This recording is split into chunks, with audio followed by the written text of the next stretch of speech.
Hello. We're Team Misfits. Hi. So I'm gonna go first. The person that I talked to for about an hour was my Aunt Janie, who is my grandmother's sister. I wanted to talk to her because she never used to exercise or work out like throughout her entire life until she joined an elderly community. So she lives in a senior community where you have to be like 65 years or older to join.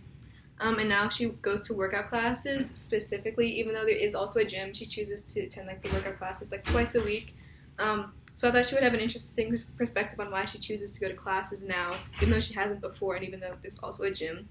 I think one of the most surprising things that she talked about was that she doesn't feel, she and like along with other people in her class don't feel like bad when they can't do certain exercises, and they actually like to laugh at themselves about things that they can't do and acknowledge the fact that they are older.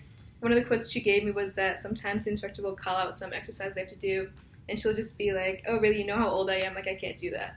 And people will just laugh about it. But she likes being able to have something challenging so that she can go back and keep working on it and see the improvement that she has.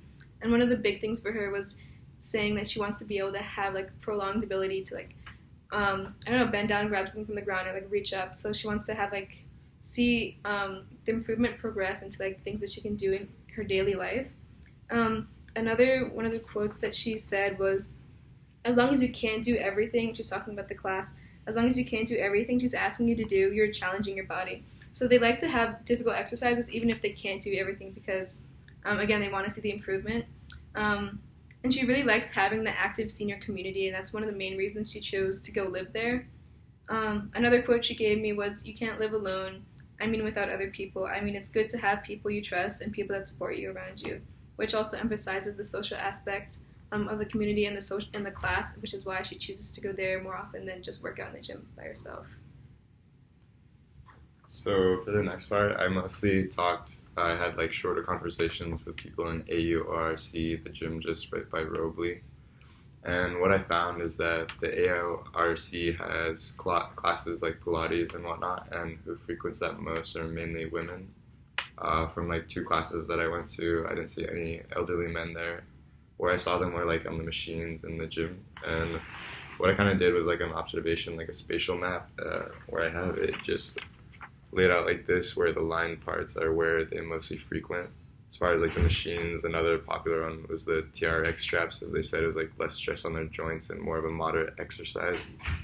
And as far as the Pilates class, what they said they liked about it is that it's a social environment, but not in a competitive way where it's just mostly like bonding with each other. And then I actually talked to some of the students at the trapeze school that I work at over summers, and I thought that they would be an interesting kind of extreme user group to explore, that we might be able to extrapolate some of their experiences with to a more general audience, especially considering most of the patrons there are older, like in the 40 to 65 range. And one interesting insight was that a lot of them, since they started doing circus, took up additional exercise regimens on their own in terms of conditioning and things like that. So I think it would be interesting to maybe explore some type of activity where we could influence people not only to exercise through that activity alone, but create an environment where they want to improve so much that they're actually taking their own initiative to do exercise on their own. Yeah. Thank you. Thanks.